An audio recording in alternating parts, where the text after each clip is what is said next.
Yael, Soloviev, do you hear me?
어,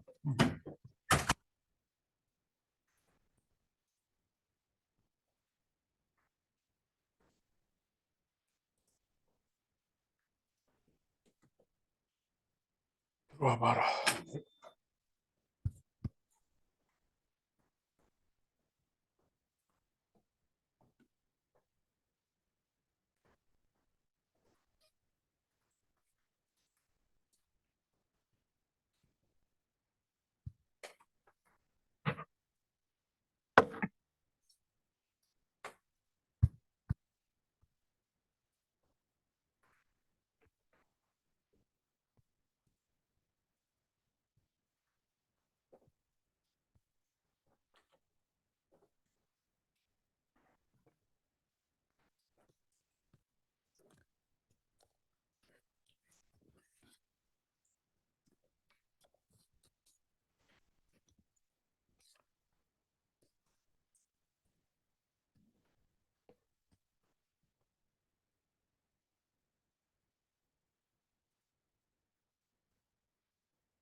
Okay, may I turn in?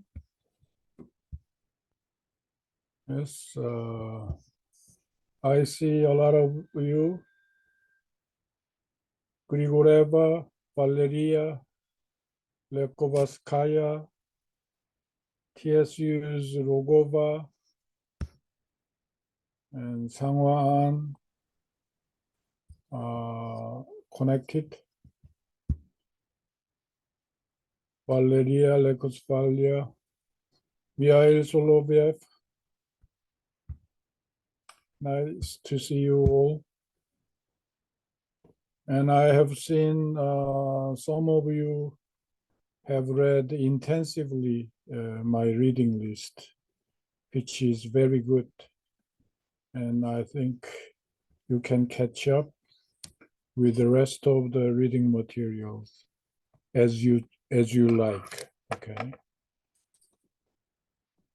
All right. Today we will move into two parts of Chinese economy. Part 2 is the transition period, and part 3, after socialism has settled in, Chinese economy under modern Mao structure, Mao regime, and the modernization under Mao regime will be the last topic. Okay, so as I have sent you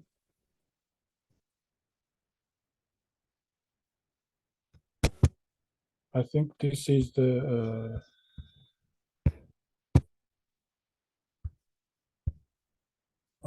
this is not. This is not.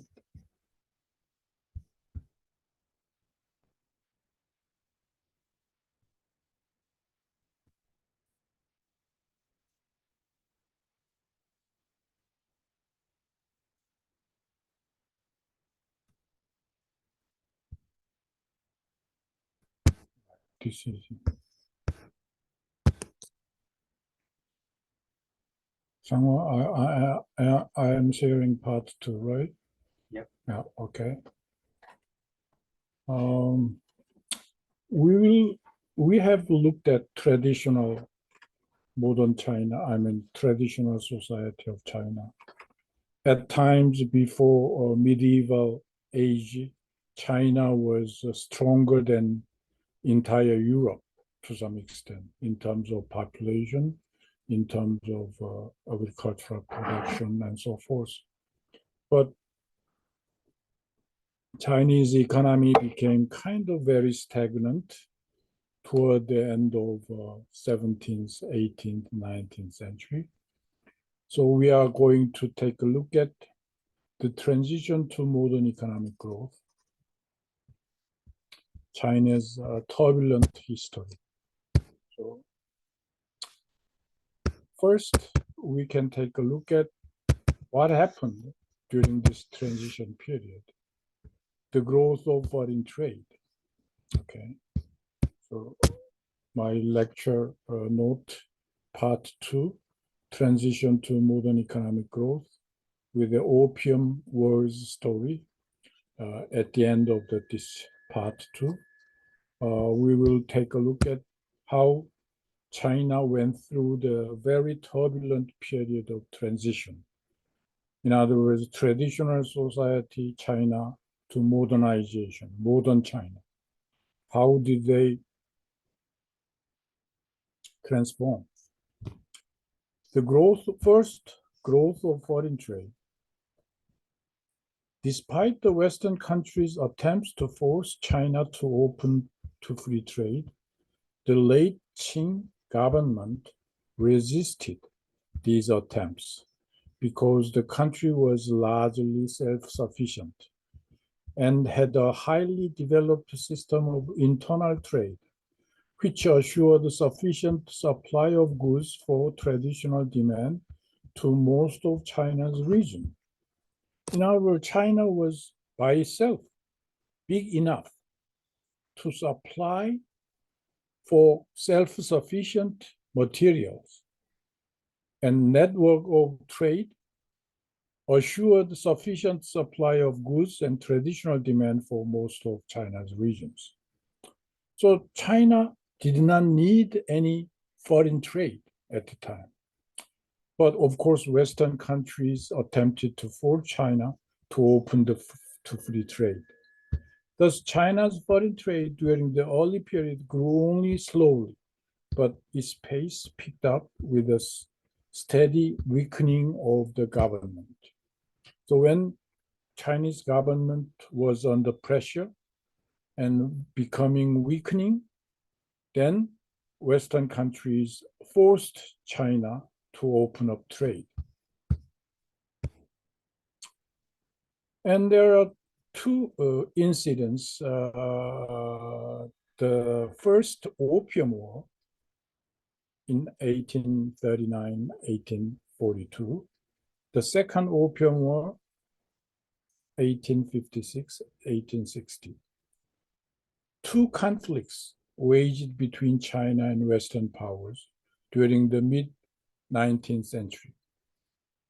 The first Opium War between China and United Kingdom, and was triggered by the Chinese government campaign to enforce its prohibition against opium trafficking by British merchants, and which led to sort of Treaty of Nanking. What happened? The Western, including British and French they did not have good trading products to exchange for China. In other words, China sent a lot of silk, for example, very high valued porcelain and silk and all the luxury items. But in return, Europeans did not have something to sell. So what had happened in India under the so-called colonial government of India, there was a government organization which explicitly or implicitly cultivated opium and smuggled into China in exchange of a lot of silk and porcelain expensive items. So the streets of Guangdong and Hong Kong, Nanking, that area was full of opium smugglers. And opium were so forcefully intruded into the Chinese population. China's king under Qing government has forbidden opium, burnt all of opium piles, and executed those violators. And therefore, British could not sell any opium trafficking. And therefore, because of that forbidden, in other words, forbidden opium trafficking by Qing government, United Kingdom appealed and waged kind of naval forces attacking Hong Kong and Guangdong area. And that became kind of opium war.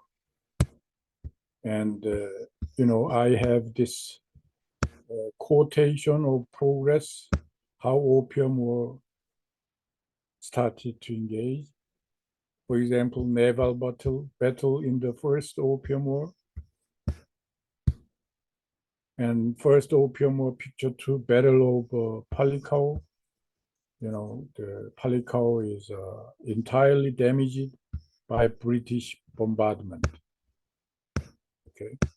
For example, British bombardment of Canton from the surrounding heights, watercolor painting by Edward Cree, naval sergeant to the Royal Navy, shows, devastating defeat by Qing army by the, British bombardment.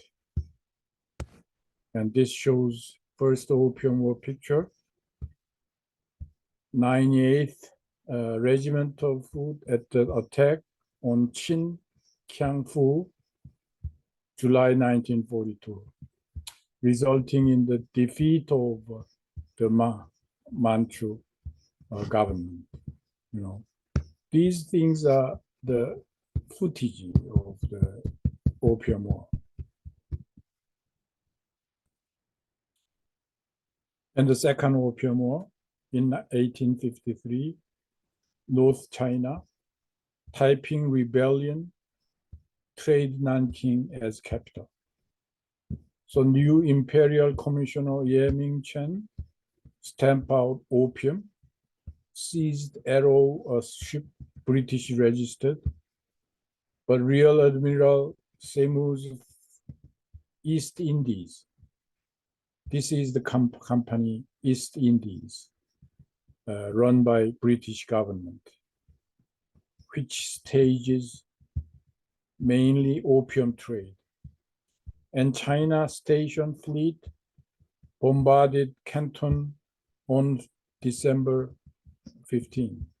Britain and France sought greater concessions from China through Second Opium War. So 1858, Treaty of Tianjin, war reparations opened to 10 more ports.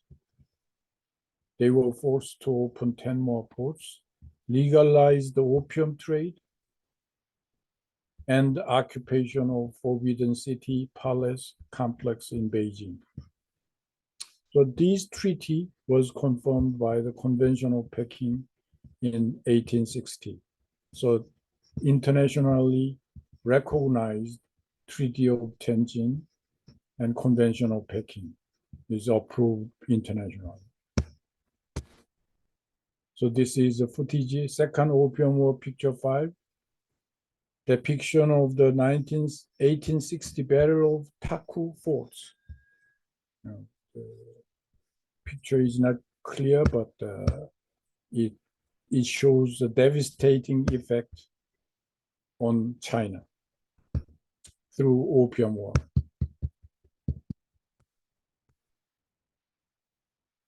So during the Republican period, from 1912 to 1949, the trade volume continued to surge and reached its peak in 1926 to 30. The Republican period is meaning that there were two basically parties which were running entire China. One was a Republican government led by Chiang Kai-shek, pro-American forces. But the other was Communist Party, which were rebelling Republican government. And so both Republican Party and the Communist Party were staging co-running, co-managing China from 1912 to 1949.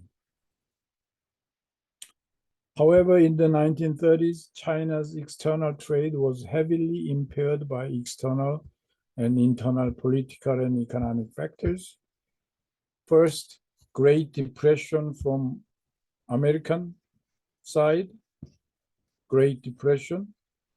Secondly, the restoration of China's tariff autonomy and the subsequent revision of the tariff rate by the Republican government, the loss of Manchuria to Japan, and fourth, the outbreak of Sino-Japanese War. So all these turbulent things have limited China's growth in foreign trade during this very turbulent period.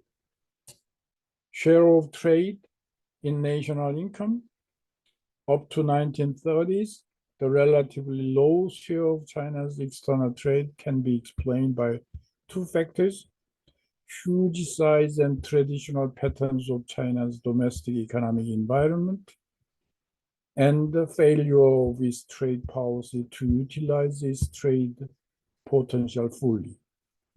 So because of these two reasons, China's relatively low share of China's external trade continued. According to Simon Kuznets, a famous economist, the trade share is negatively correlated with the size of country measured in terms of its GNP and population, but positively correlated with stage of development measured in terms of its national income per capita. So according to this Kuznets hypothesis, so-called,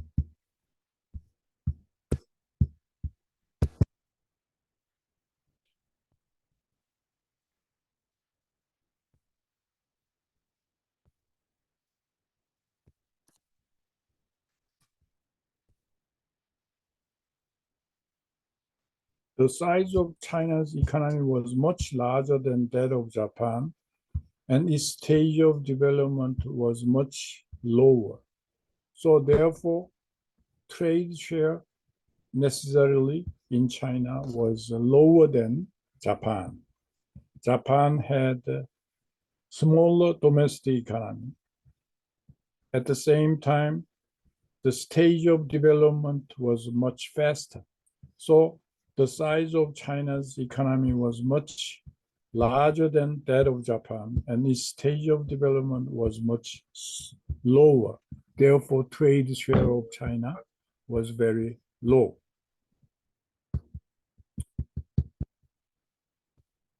For example, growth of foreign trade and investment, China's average annual trade volume during this turbulent period, 1871, after Opium War, 1940, before World War II ending.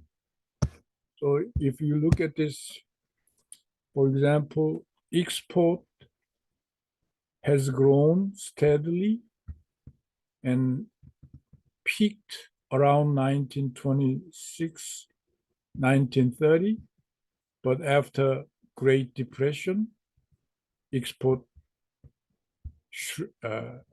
was getting smaller. Import showed a similar pattern, peaked near 1930, near Great Depression. Total trade volume was peaked during 1930, but balance was kept in red. That means export was smaller than import, and therefore China was suffering from balance of payments deficit. Okay. Foreign trade spurs a country's economic growth through either the demand side or supply side.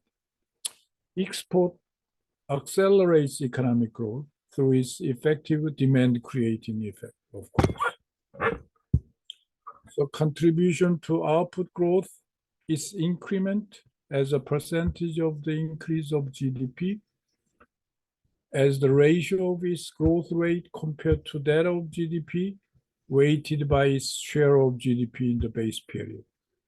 So the relative contribution of exports in Japan was much larger than that of China due to its relatively higher export share in GDP and export growth.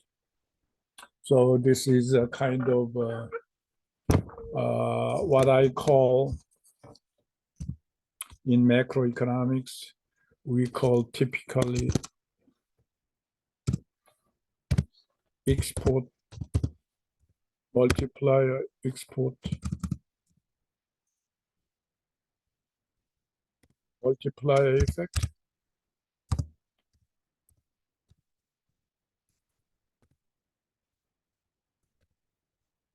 Is usually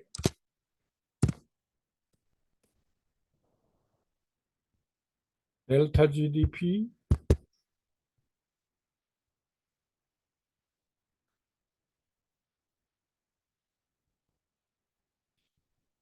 see if I have some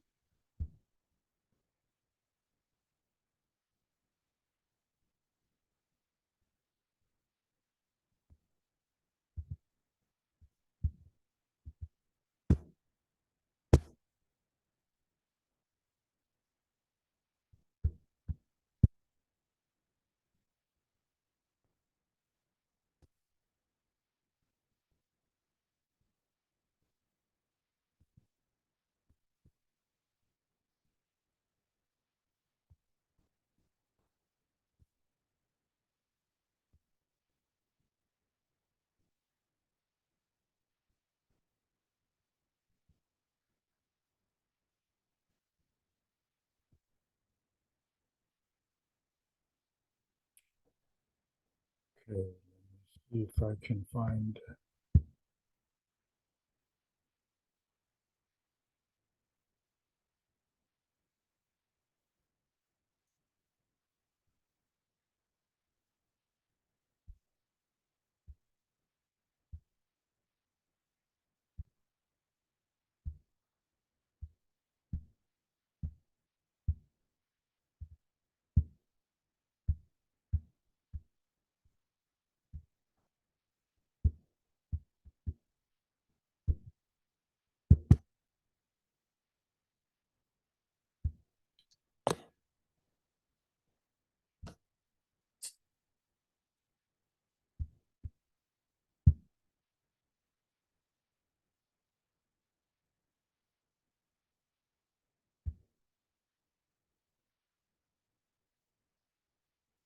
Oh, here.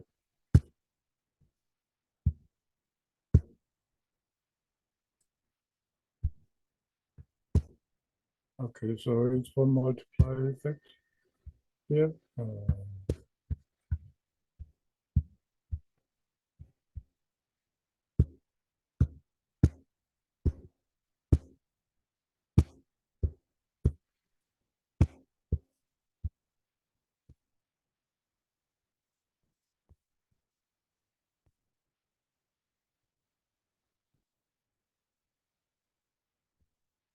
Okay, so delta y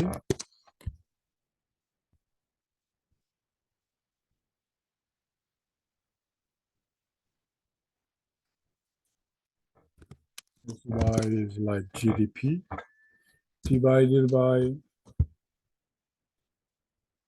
same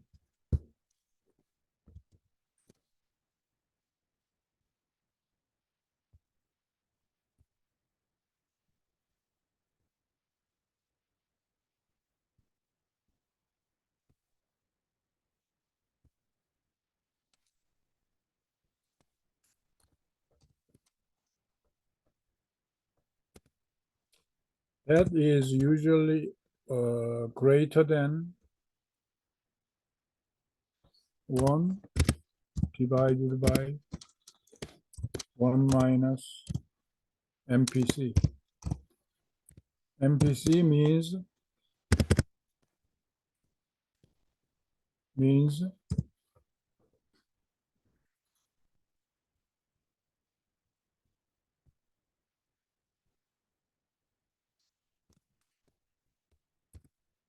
divided by delta y.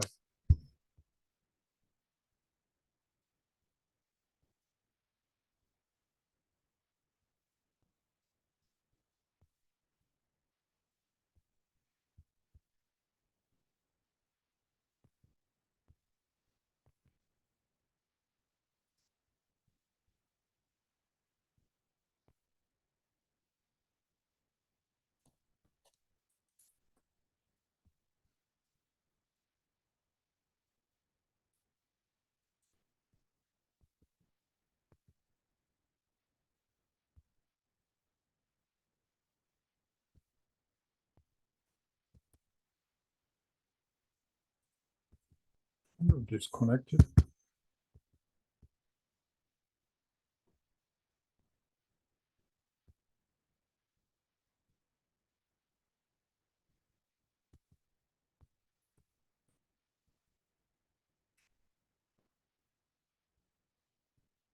나오고 있어. 응? 나오고 있어.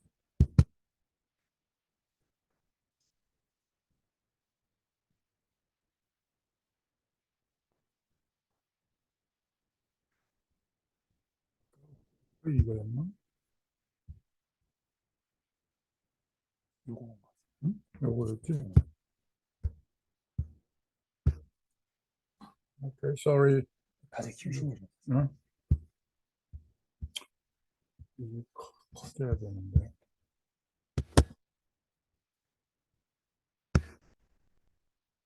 Okay, so I was explaining export multiplier effect.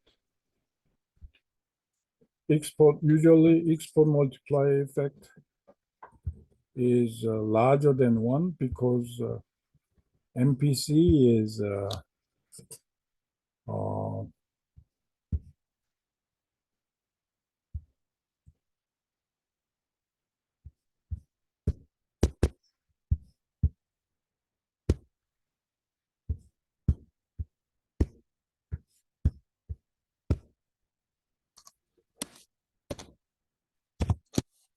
so when GNP is, for example,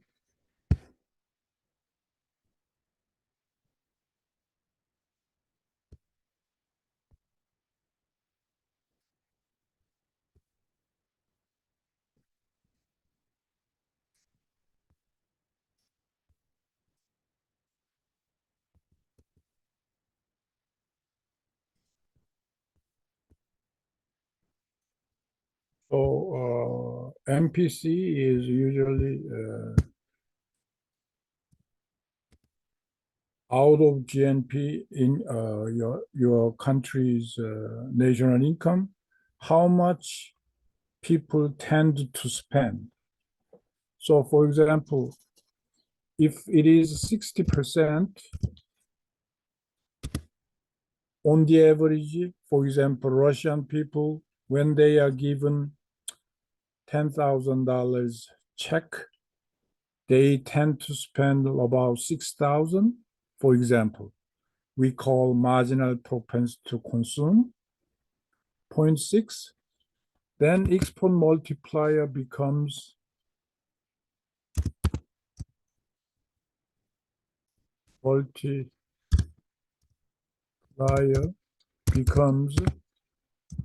one divided by 1 minus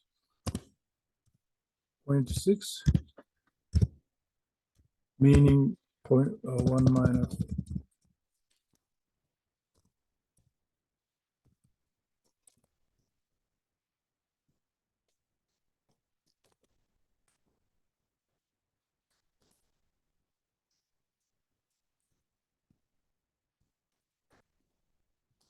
Then this becomes 2.5. What does that mean? When export is increased by 1 billion, GNP is expected to increase 2.5 billion. So in other words, it has kind of snowball effect. So whether the economy is good in export, in case of Japan, multiplier effect, demand creating effect, delta Y becomes larger. That's what it says. For example, here we are showing that export multiplier depends on MPC, marginal propensity to consume. The smaller marginal propensity to consume, export multiplier effect becomes larger. So that kind of mechanics are shown here. For example, relative growth contribution of investment and consumption and exports to China's GDP. If you look at this chart, GDP over this period, relative growth contribution in percentage, investment contributed 25.4%, consumption contributed 63.6%, export contributed only 7.8%. So dominantly, for example, the way you interpret this table, from 1914 to 18, GDP has grown 22.84 billion yuan. Investment contributed 1.60. Consumption, bulk of them came from consumption. Export was very marginal. From 1931 to 36, investment contribution increased, but very little. Export contribution was very little. So relative growth contribution in percentage, GDP, if we regard GDP as 100%, still dominantly consumption occupied share. Investment 25%, export share is very little. So that means during this period, China's GDP was not contributed by export that much. But in case of Japan, during this period, export contributed to Japan's GDP a great deal, as we will see later. Okay, so in modern industry, in Japan, modern industry was initiated by trade with Western countries, importation of new foreign products, import substitution, export expansion. flying geese pattern means industry-wise, flying geese pattern shows one goose flies first, then the rest of the industry follows the geese. So it's kind of V-shaped geese pattern. And one advanced industry like trade and textile industry can jump, fly out, then the other textile industries or food industries can follow the pattern of geese flying pattern. We call flying geese pattern, kind of Japanese model, and catching up industrialization. The speed of China's catch-up industrialization was much lower than that of Japan.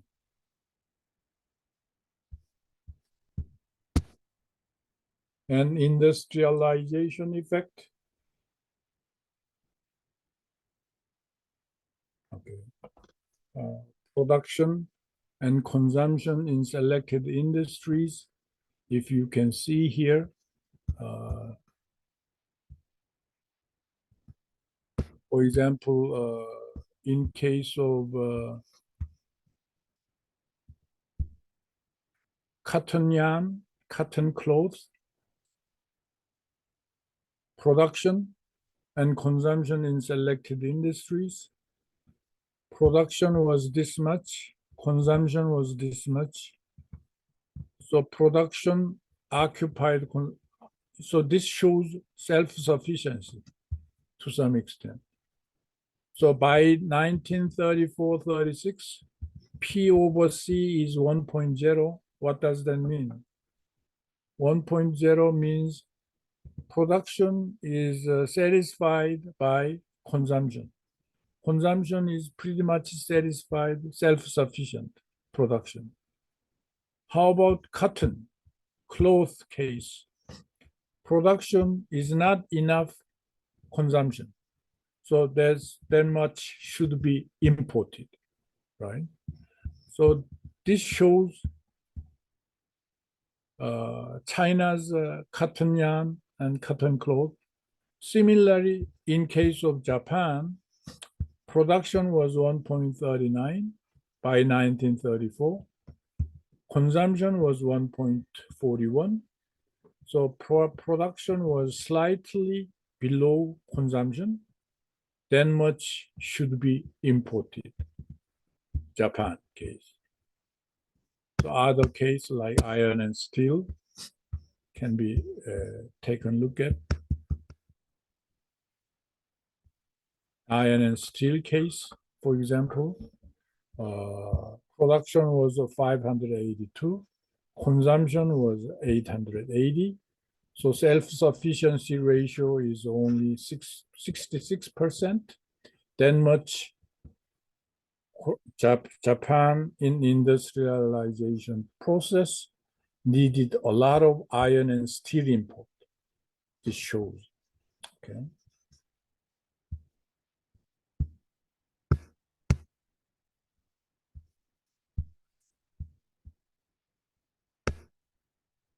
So trade structure, industrialization reduces the share of primary exports and increases that of manufactured goods.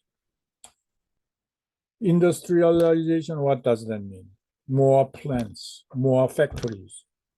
So primary exports by China, silk or some other material, basic material, the share of primary exports reduce because of manufacturing process, increase that of manufactured goods. In imports, share of manufacture declines because it's import substitution. Formerly, a lot of clothing, textiles were imported. Now, China, they self-manufacture. Therefore, that share of manufacture declines, whereas that of primary product imports increase. China's exports were initially dominated by primary and handicraft products, with tea and silk together, accounting for roughly 94% of total exports in 1868. Very little manufacturing process. A lot of tea, a lot of silk dominated 94% of total exports by China. China's and Japan's trade structure in their transition phase to modern economic growth. MEG means modern economic growth period. And for example, export composition, primary products, handicrafts and manufacturers, increased handicrafts and manufacturers share from 34% primary products to handicrafts and manufacturers. China, by 1933, similar structure like Japan. So that means between 1881 to 1933, roughly 50-year period, Japan was ahead of handicraft and manufacture export. Okay. For example, Japan, 1881-90. These periods are basically after Meiji Restoration period. Manufacturers increased sharply.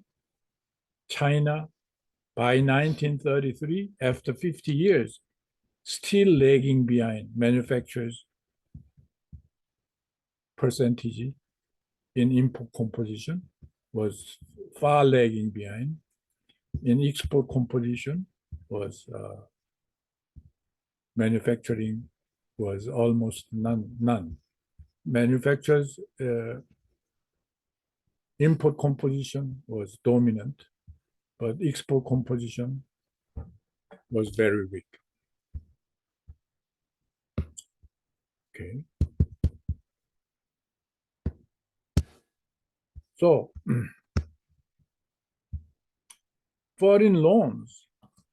Foreign investment is a key factor in industrialization and played a critical role in the early industrialization of both the old and new industrialized countries.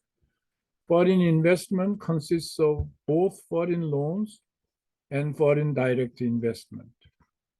Foreign loan is by itself loan, just the money flow, and therefore foreign loan will be surviving within China as in the form of debt.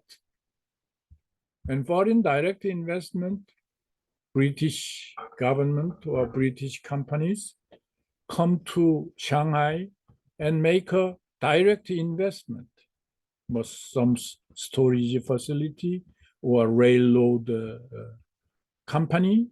So that's foreign direct investment.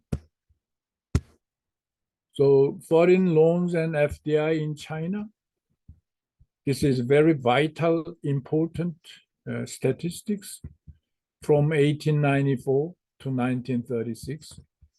You can take a look at this.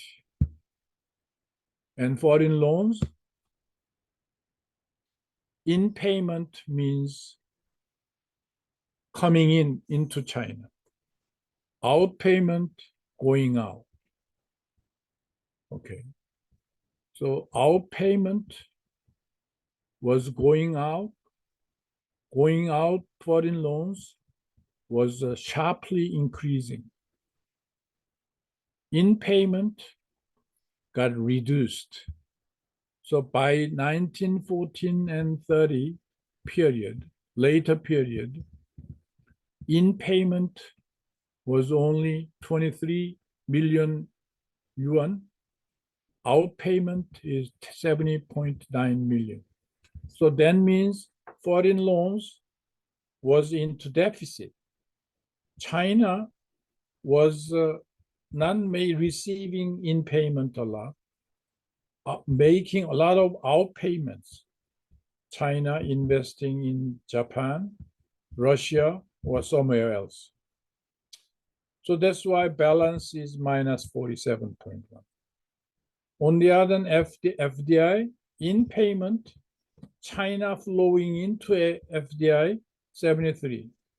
Out payments, a lot of foreign companies are making out payments, FDI, to not to China, but Japan or somewhere else.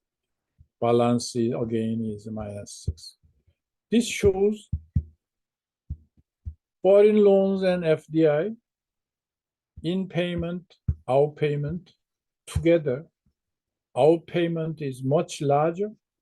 Therefore, out payment, therefore, balance is a deficit. In other words, during this period, modernization period, China was giving up a lot of out payments. And therefore,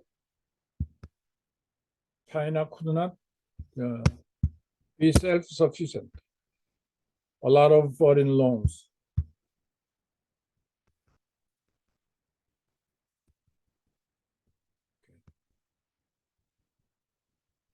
That's the statistics we saw. Finally, as a result of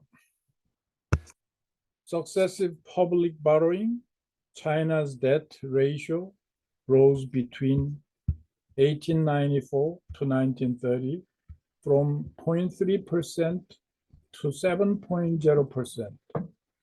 Debt ratio is debt GNP ratio. Debt D, Y, GNP.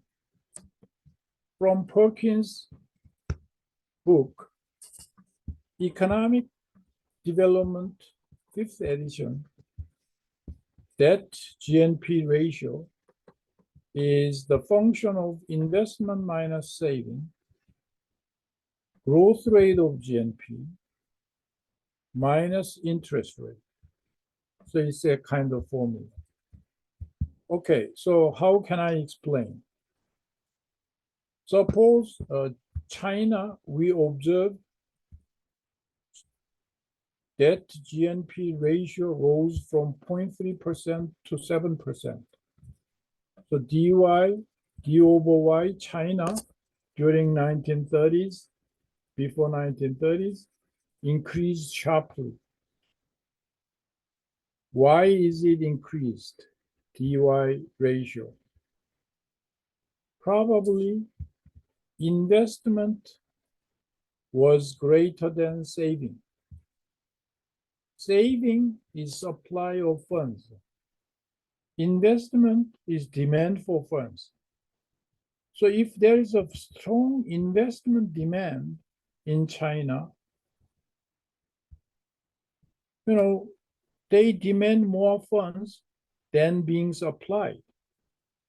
So if I is greater than S, investment is greater than that tends to increase that GNP ratio. So for example, China wanted to put railroad from Manchuria to Beijing, from Beijing to Shanghai, a lot of investment, but supply of funds, saving is very little. Therefore, this becomes larger, then debt ratio becomes larger. On the other hand, if GY is greater, what does that mean? GY is greater than economic growth rate of China is very high. Okay. Then makes D over Y ratio smaller because economic growth is high, income grows well. Therefore, if income grows well, D over Y ratio will be smaller. So if GY is greater in the years, D over Y will be smaller. That ratio will be smaller. But just the opposite happened. China's growth rate was very small, less than 1% or 2%. Then makes D over Y ratio larger. Okay. finally, what is factor? If I is international interest rate, so if interest rate is very high, then makes denominator very small. If denominator very small, then makes that Y ratio very big. So international price of money is high. If interest rate is 20%, 30%, that will make China's debt Y ratio. Debt ratio will be higher.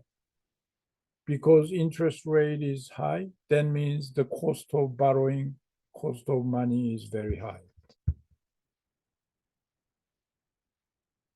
Okay, so that explains this equation.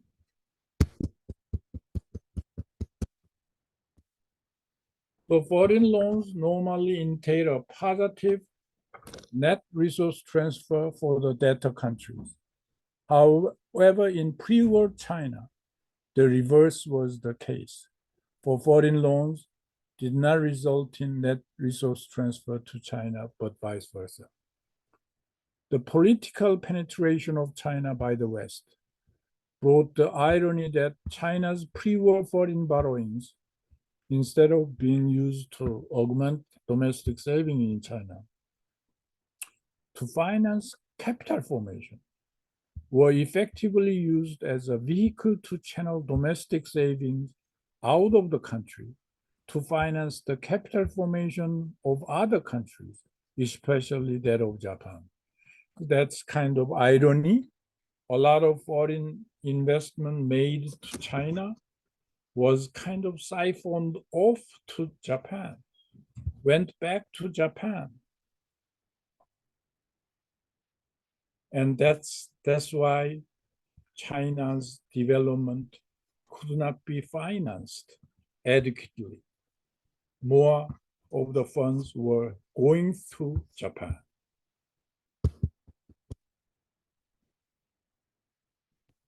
So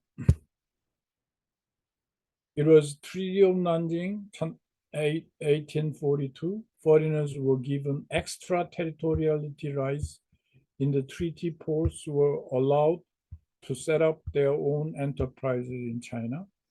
Initially, they were restricted to non-manufacturing sector. Nevertheless, foreigners set up 142 manufacturing enterprises in the period 1842-1894. Most of these were located in Shanghai and were largely confined to ship repairing, building, and the processing of primary products for export.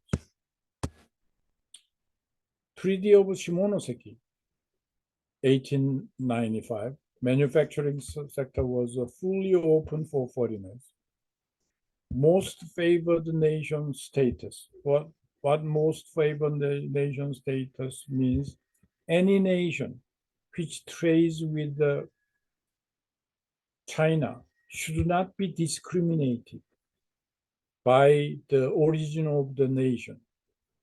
So South Korea, Japan, China, any nation should be treated as most favored nation.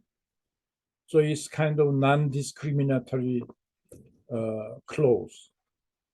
Number of manufacturing FDIs to increase by 337 during 1895-1916 as a result of Shimonoseki Treaty. Foreign banks were established. Railways and mining attracted the largest amount of foreign direct investment in terms of value. Railroad and mining during this period. Beijing period of Republican government, the number of domestic market-oriented manufacturing FDIs soared. The disruption of foreign supply caused by the First World War II. And in anticipation of a pending upwards revision of China's tariffs after the restoration of tariff autonomy. So Nanjing government period lasted about 10 years. There were few new FDIs in China proper. Japanese FDI in Manchuria kept growing fast.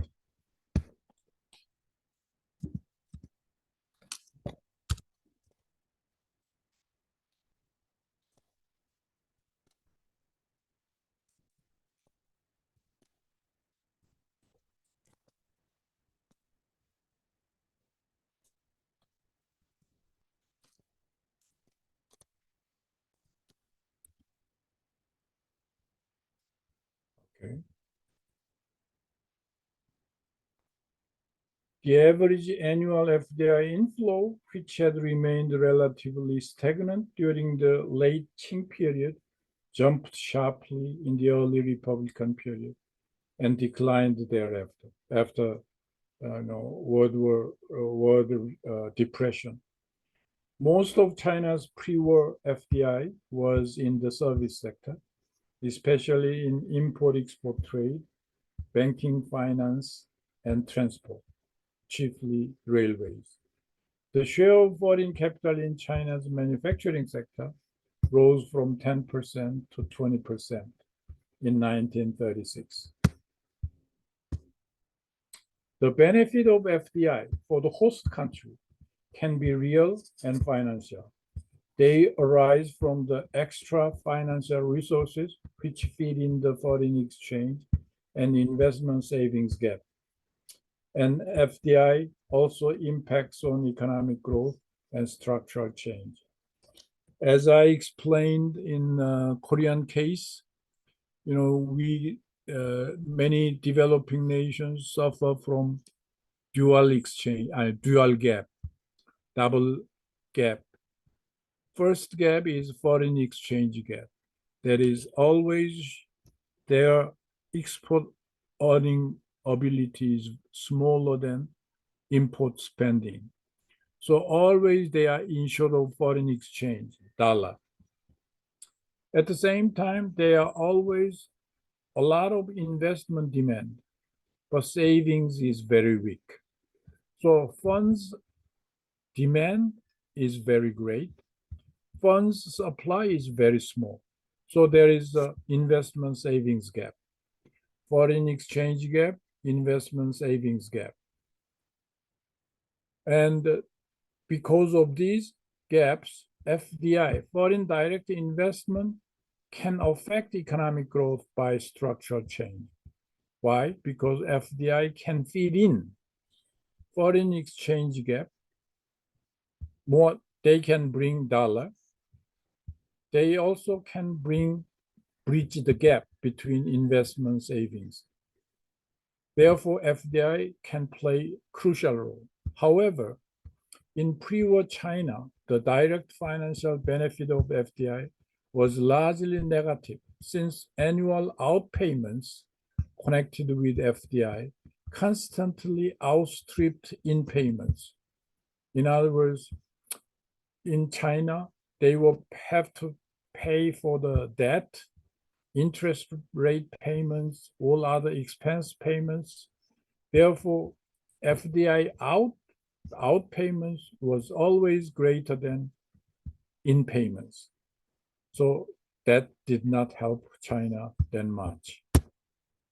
Theoretically, FDI has potential to accelerate economic growth by boosting capital and export growth, by absorbing underemployed labor as a source of new technology, usually, as a contributor to export growth, backward-forward linkage with domestic enterprises. Okay, this is a little bit high-level terminology. Backward-forward linkage with domestic enterprises is something like this. Suppose there is automobile industry.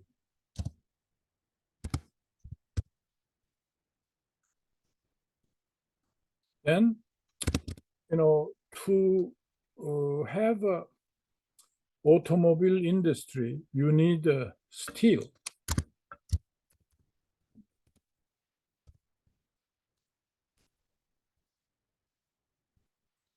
This is kind of backward linkage.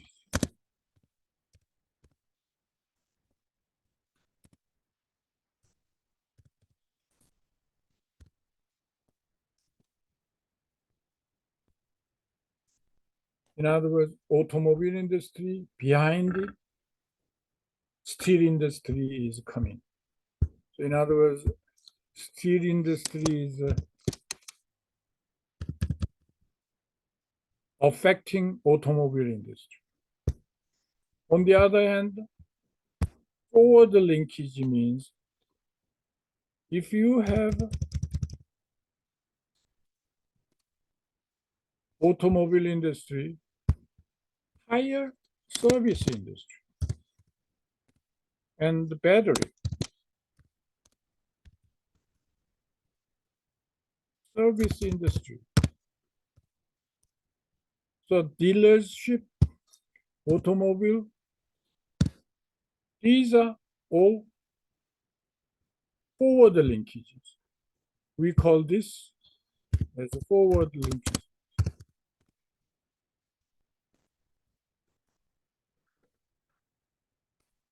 So in other words, when there is FDI, FDI brings about forward linkage.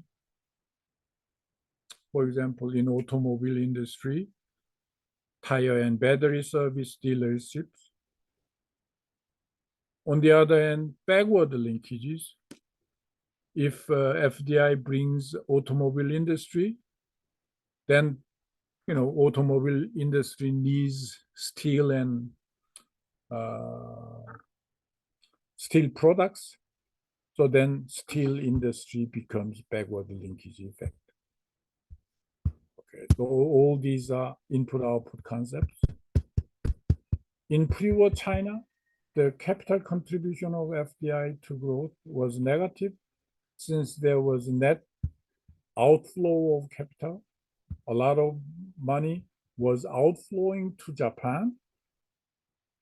Since most FDIs were not export-oriented, their contribution to China's export was rather limited. For example, railroad, commercial outfit. These are not really contributing to export-oriented growth. Hence, the growth in pre-war China was mainly driven by internal forces, especially growth in the agricultural sector. The most significant real benefits of FDI on pre-war China was its structural effect. But it helped to create and share the modern sector comprising factory industry, mining, modern transport, utility, construction, and communication.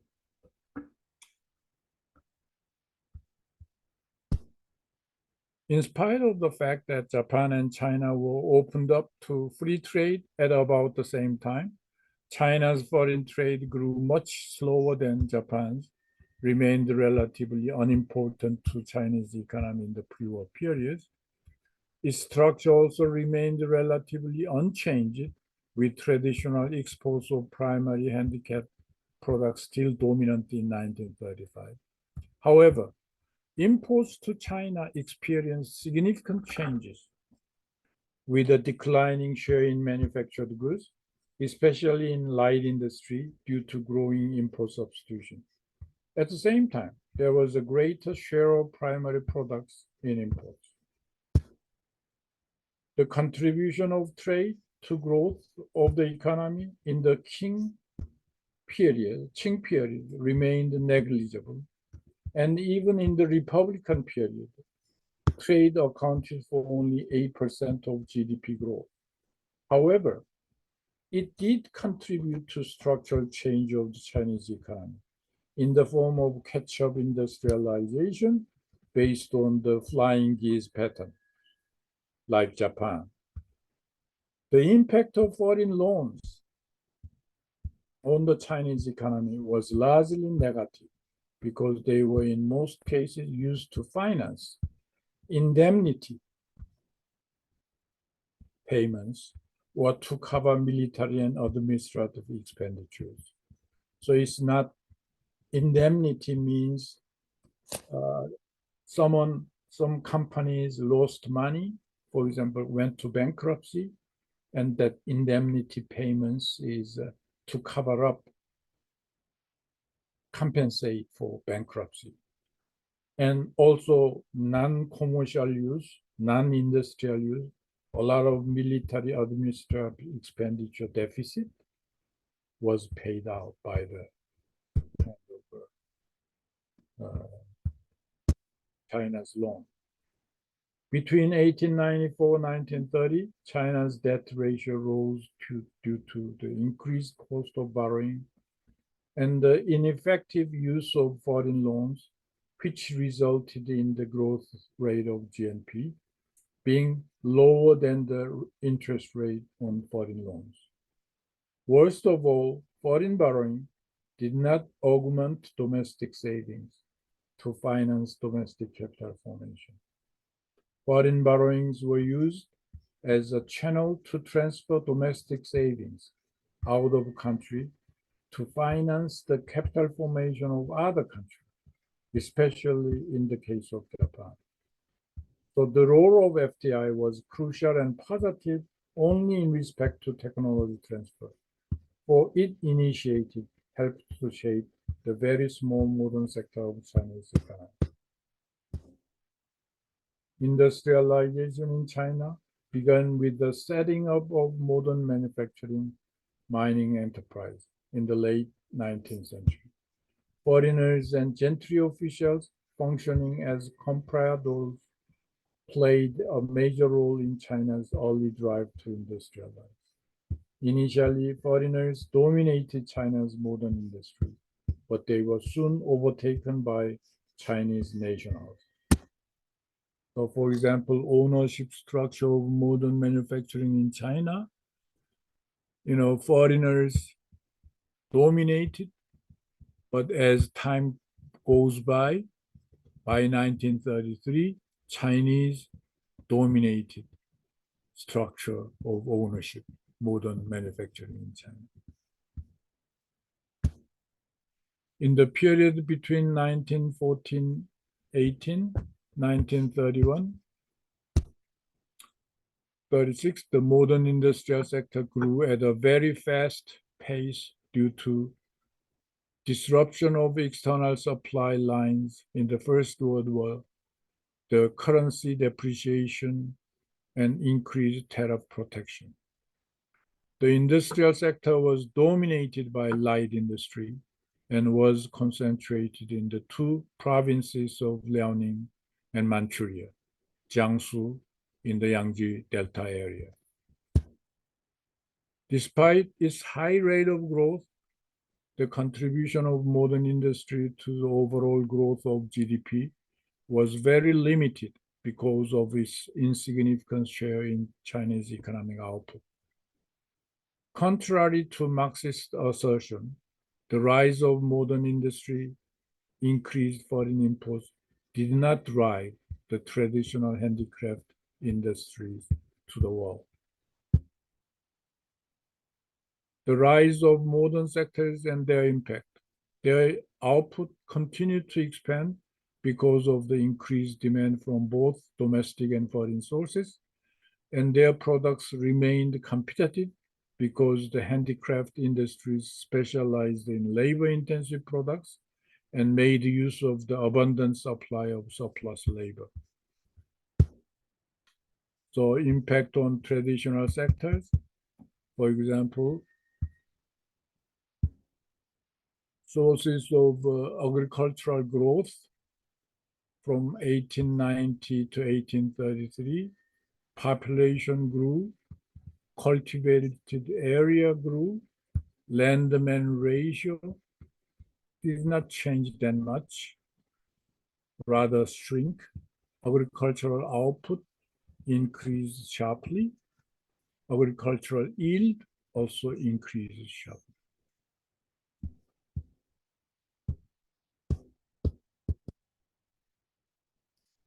So, the rise of modern industrial sector laid the foundation for modern economic growth, which, however, did not materialize until the mid-20th century. The main reason was that the growth before this turning point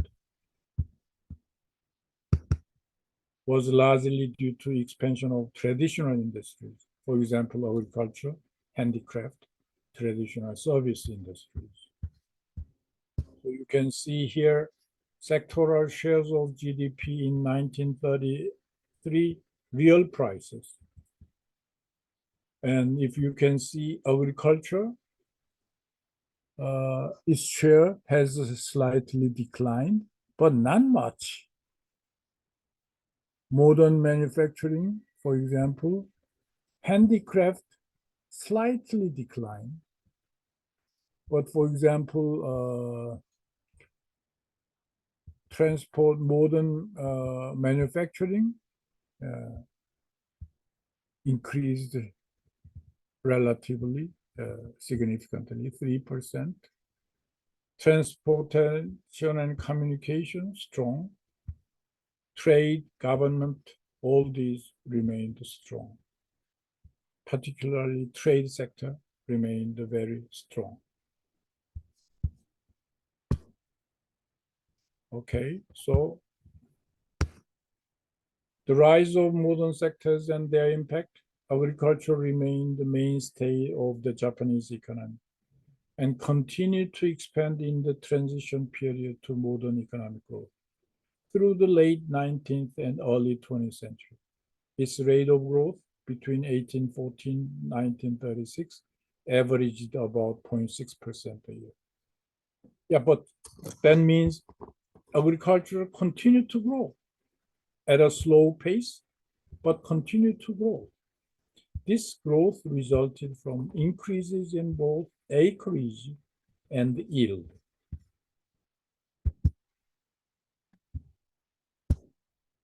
So estimates of per capita GDP, for example, according to some comparative estimates, per capita GDP estimates, for example, US dollar, Perkins 48, 1933, 52, yeah, 55 to 58. Medicine is 552, 570. So wildly varying the estimates, depending on whose estimate we use. For example, this is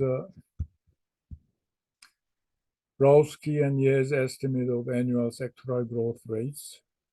Of course, different estimates exist for different data set. The opening up of Manchuria for Han-Chinese settlement accounted for most of the increase in acreage, and the increase in yield was mainly due to the diversifying of crops patterns to higher value crops other than grain on the basis of greater commercialization of agriculture after the opening of China for trade by the Western powers. So why Japan succeeded and China failed during this modernization period? The comparison between China and Japan on the eve of their transition to modern economic growth shows that Japan's initial conditions were much more favorable than China's.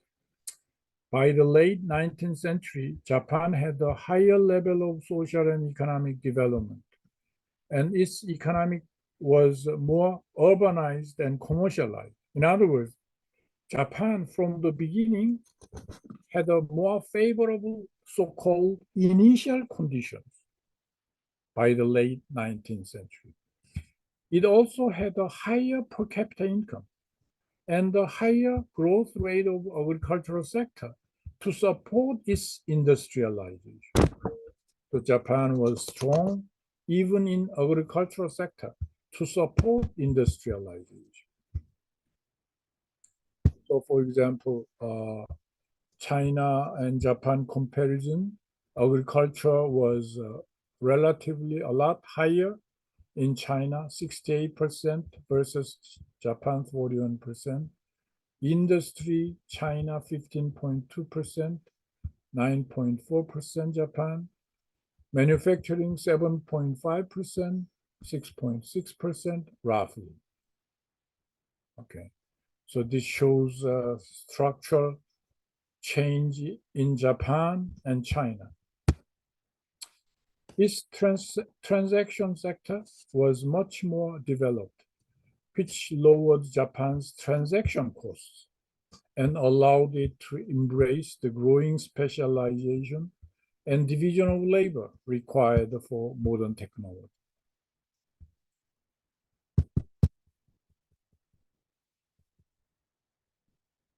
For example, internal trade within Japan,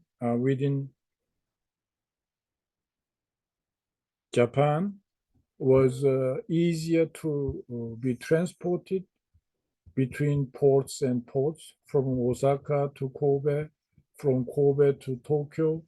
It's more transport easy facilities. On the other hand, China had a long kind of Yangtze River. Other than Yangtze River, transportation by railroad takes too much time and money, and therefore transaction sector was not as favorable as Japan. So transportation cost was relatively high. Why Japan succeeded and China failed?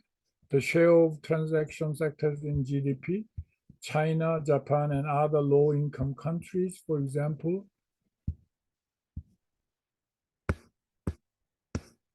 Japan, 33.0%, China, trade sector only 9.2%. Okay, so low income countries in general, lower in trade, particularly government services. Okay, so in society, Japan was also more willing to embrace modern technology due to its long history of borrowing culture and technology from China and to adapt. The population had a higher rate of literacy and enjoyed a longer life expectancy than China's. It had a social structure that promoted the allocation of entrepreneurial activities to productive activities. It had a family system which encouraged capital accumulation and which hired labor on the basis of merit rather than blood ties. Thus, Japan was much more ready for modern economic growth. And that is obviously one of the major reasons why its transition to a modern economy was so much faster and smoother. The other decisive reason lies in the role of government, which is especially important for latecomers to industrialization.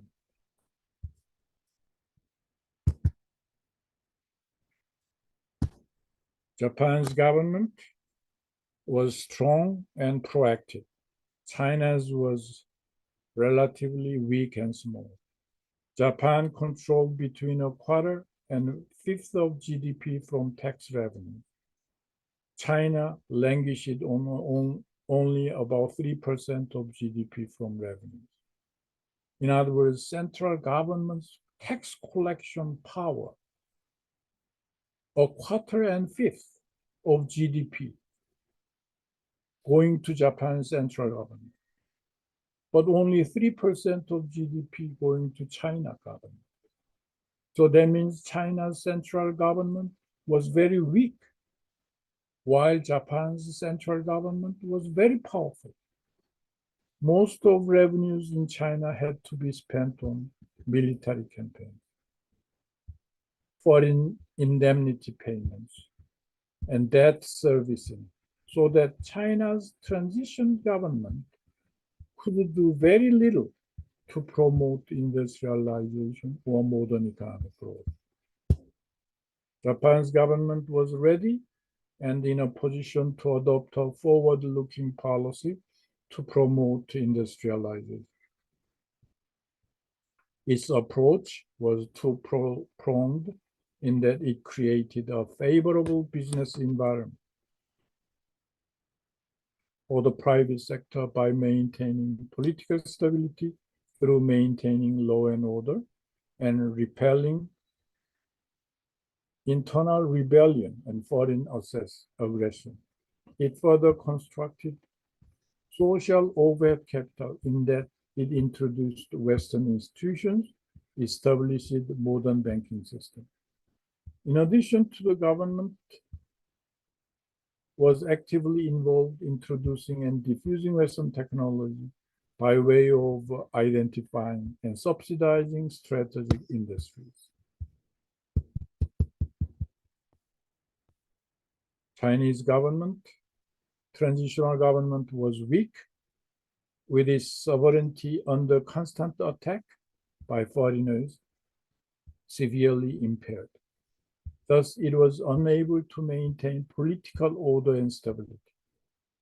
Besides, its reluctance to embrace the values underlying modern economic growth and confining itself to the borrowing of selected technology in heavy industry, the limited resource base of the Chinese government would never have enabled it to take and implement decisive steps to promote modern economic growth.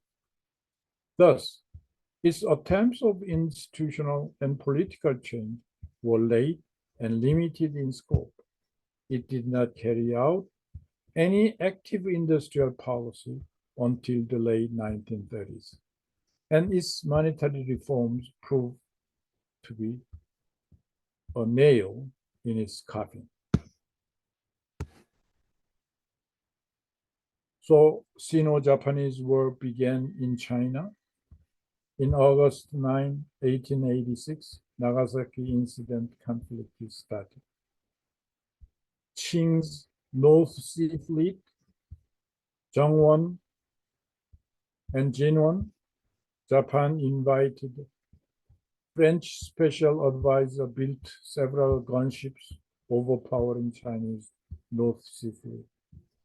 So Chinese North Sea Fleet was devastatingly killed by Japan naval forces. In Yellow River area, Japanese fleet defeated Chinese fleet in 1895 at Yungdao incident. And that's how Republic of Korea, Lee Dynasty, fell into the hands of Japan in 1905. You see, you remember 1905, Korea came annexed by Imperial Japan. Because 1886 and 1895, Japan defeated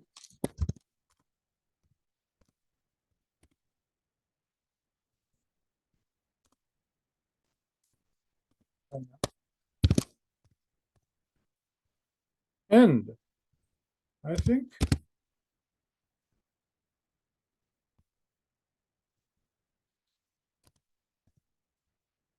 Russia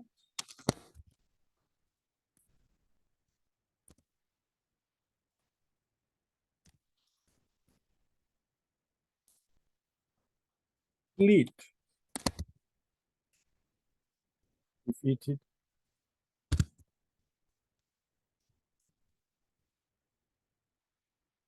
by Japan. think it in 1905.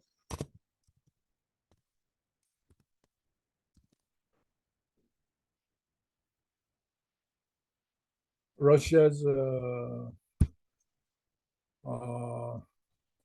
북동함대, Far East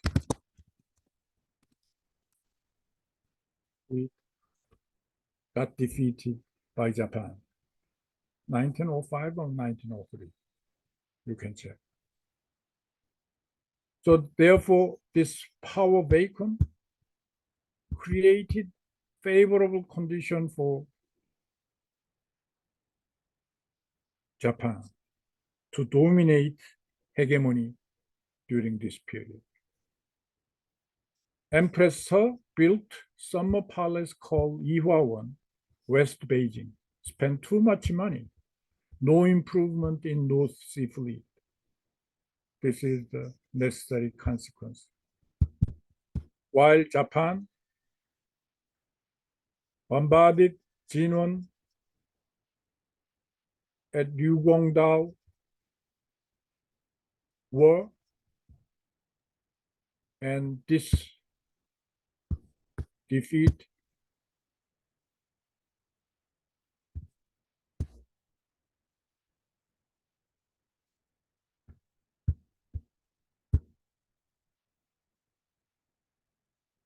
the Chinese traditional government was weak, with its sovereignty under constant attack by foreigners. It did not carry out any active industrial policy, and so forth. Nagasaki incident, as I mentioned. Ryugongdao, Japan defeated China. Russia's Far East Fleet defeated by Japan. National Party led by Chiang Kai-shek and Communist Party led by Mao made an alliance to fight against Japanese invasion. But Nanking Massacre, late 1937, after a bloody victory in Shanghai, over a period of 6 weeks, Imperial Japanese Army forces brutally murdered hundreds of thousands of people, both soldiers and civilians, in the Chinese city of Nanking. Japan's Central China Front Army, Chinese soldiers were killed by thousands, tens of thousands of women were raped. The Japanese burned at least 1/3 of Nanking's buildings. So, from mid-1948, the National Party's army were defeated by the Communist Party's Red Army. End of April in 1949, when the Communist Army crossed the Yangtze River, the National Party led by Chiang Kai-shek left Nanjing for Gwangju in Guangdong province and ultimately settled in Taiwan. The US plan to give up Chiang government in early 1950 was stopped by Kim Il-sung's invasion into South Korea. The Korean War, the US Navy 7th Fleet sealed off Taiwan Strait to block Taiwan's attack to China mainland and Communist Party's attack to Taiwan. That's how Taiwan current history continues to exist. And this basically is the end of China's transition period. Because this transition, China's transition period is very important. I cannot really skip any of those China's transition. I will have to postpone my presentation on modern China. In other words, after Deng, I mean Mao and Deng's reform process, that we will have to discuss next week. By the way, next week was supposed to be Sanghwa, midterm exam, right? Okay, so probably modern China will have to be reopened after 2 weeks, okay? Because next week you will have to take midterm exam in class. Okay. So let us hope that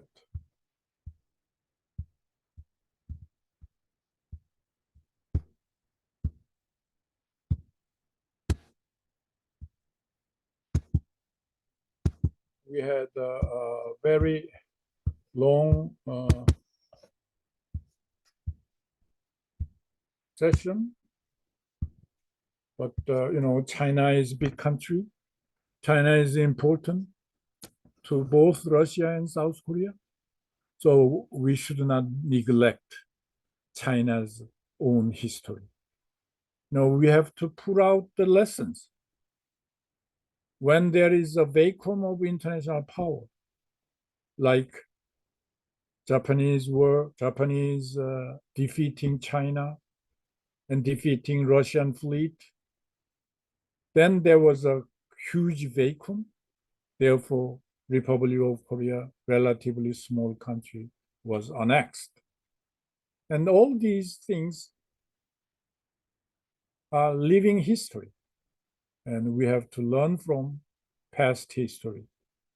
And today we learned from China's struggling transition to modern economic growth during 1850s through early 1990s, 1930s, early 1930s. Okay, I will see you then next week, and I hope you can prepare for good midterm exam and have a good luck. Thank you for your contribution.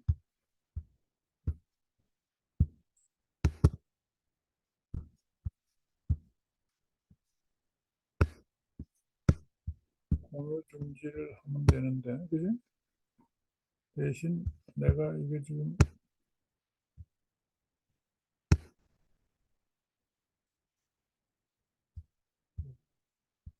이게 지금 내가